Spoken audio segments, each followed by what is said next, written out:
we can officially announce that we partnered up with Aces EFI and they sent us out their kill shot unit along with a set of ceramic spark plug wires. Build your own.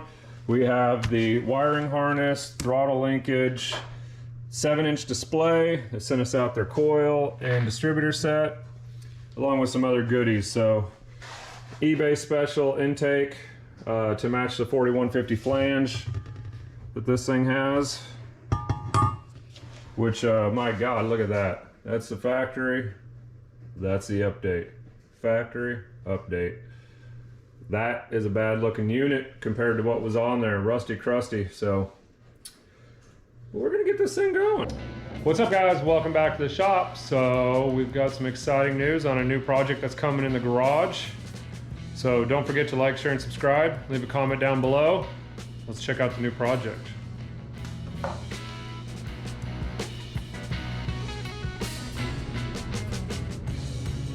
So Jackson, what is this? This is my 1992 Chevrolet Camaro. It's my first car and it has a 305 TDI with a T5 5-speed manual. Some modifications that I plan to do to it are some long tube headers and a Y pipe, which is right here, the Walbro 255 fuel pump, and this upgraded intake to fit our Aces Kill Shot TBI EFI. And what else is there? What else do you plan to do to the car? Anything with the body or anything? Well, I need to do a little bit of body work, I think. Front bumper's broken just a little bit. Yes, it is. So we might try to fix it just to be cheap, but we'll figure that out later. I also plan to do a 4th gen rear end swap with 4th gen brakes and a posi unit. And then upgrade the front brakes also to the 4th gen stuff. Yes, yes. So hopefully that'll help this thing stop a little better. And then it'll have posi and it won't look like this.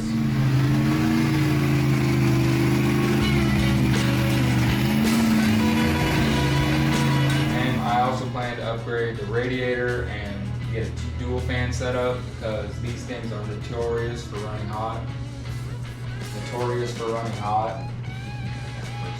No, it's perfect actually. So tell me about this thing. When did you buy it? How did you buy it? Give me the backstory on the car. Well, I've been looking for one of these cars for probably almost 2 years now, and I was just looking on Facebook Marketplace every once in a while trying to find one that met my budget and my specifications. This one popped up in probably March, and it was basically exactly what I wanted. So it was in Iowa for $2,500, and we went and got it and brought it back and didn't run. Why didn't it run? What were the issues with the car? Well, the previous owner had a problem with the security system, or they apparently lost the keys and they decided to switch the column, which really upset the security system. So instead of fixing it the right way, they went around cutting wires and bypassing all the vats? Yeah, trying to bypass stuff, and they should have just done it the right way. Yeah, they hacked this thing up. This harness is cut up. There's wires stripped everywhere. Like, I don't know. Obviously, we have it jumped right now because we haven't quite figured out what else they cut under the dash. But, I mean, they were splicing into every single wire. So we bought this thing unseen. Did not know if it ran or anything. Previous owner didn't know if it ran. He bought it as a project and couldn't figure it out. So yeah, we took a little bit of gamble. We assumed we'd probably need to replace the motor, but we got lucky on it. We've got it hot wired. We want to hot wire it up. We were able to get the proper key made and the column made, and right now we've got the fuel pump and ECU hot wired because half of the fuse block does not have power. But the thing actually fires right up and purrs like a kitten.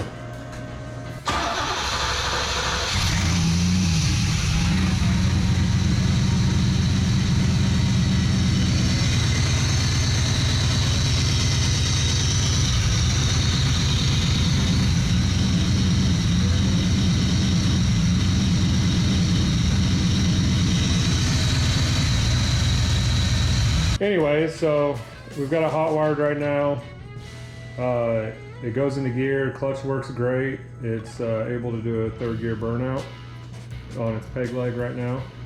And engine's got good oil pressure. So I think that we got lucky on the engine. The rear main seal does leak, we think. Something's leaking from the backside. We gotta figure that out, but we'll get there soon enough when we get this thing up in the air and start trying to put these headers on here. We sorted out the half the fuse block issue as to either the ignition key switch thingy-majobber was not, the clips weren't plugged in all the way, or it's a bad ignition switch. So we had an extra one on the shelf, we plugged that in, we got everything to work, so now we're plugging it back into the one that's on the car to see if that works. We still cannot get a signal from the PCM to the fuel pump relay. So since we're going to probably be running a new fuel pump, or we will be running a new fuel pump here shortly, we just went ahead and, since all these wires are already hacked open from the previous owners, still need to get that one taped up. We just tied the fuel pump relay into an ignition wire. So the ignition runs all the time, or the fuel pump will run all the time when the key is on. But this is just for testing purposes as far as going out and driving the car, making sure it all works and there's no issues with it. The oil leak, which we were afraid was a rear main seal. Yep. Just turned out to be whoever, the nutsack who had it before, did not tighten up the drain plug. So now that we got it up in the air, we're able to determine that the drain plug was just loose and there's no more oil on the ground after letting it sit all night. So that's an excellent thing to find, because I really did not want to replace the rear main seal in this thing. So the goal tonight is to get it started with the key and make sure everything works in that aspect. Now the fuel pump's hot wired, and go drive it tomorrow, see what happens. I don't know if you can see that or not, but the previous owner tried to plug this plug into the switch right there, and they bent this pin all the way down.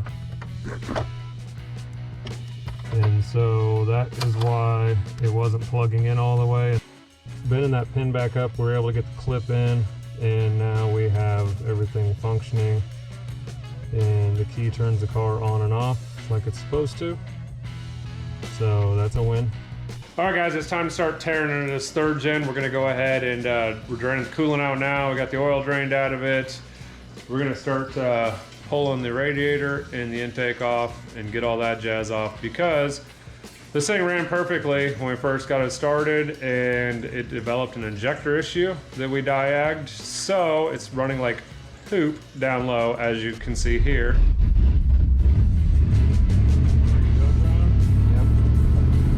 Alright, well, we just decided to take this thing out for a drive, and all of a sudden it's developing, I think, an injector issue.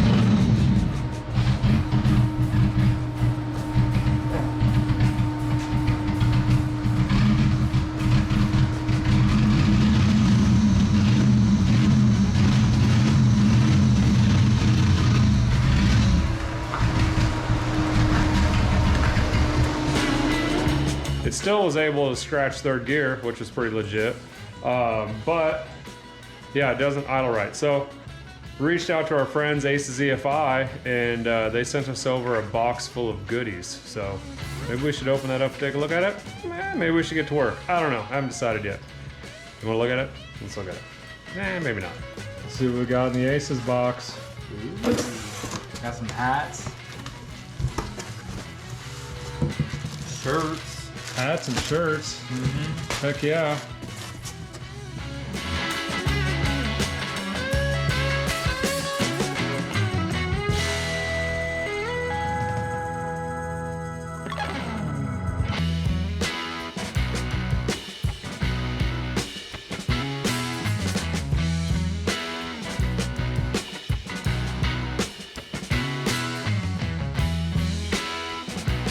What have you been doing, Jackson? Trying to get this intake off. All right, so what are the steps we did to get this intake off? pulled off the TBI, undid the wiring harness, we pulled off the spark plugs, took out the distributor, took out the radiator. Why'd you take the radiator out? That doesn't seem like that needs to come out. Yeah, we had to drain the coolant, and then also we'll probably be getting new dual fan radiator. Upgrading the radiator. Yeah. Well, we're at the point now where the intake's getting ready to come off, and so Jackson's going to do the honors of pulling his first intake off.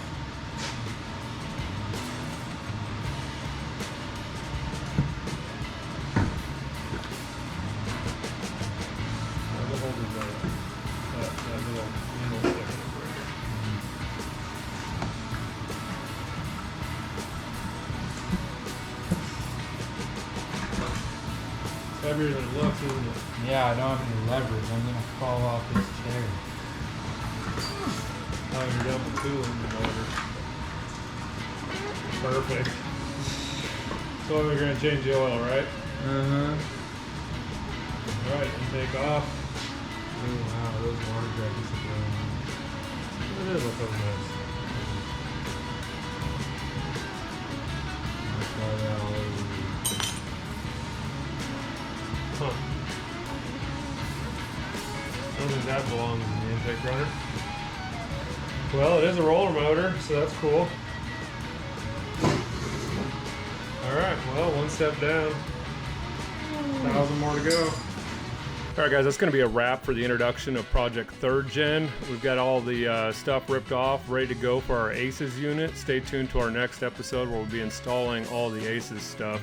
Don't forget to like, share, and subscribe. Leave a comment down below. And hit up FTP Speed Shop. Go get yourself some merch and help support the channel. Later.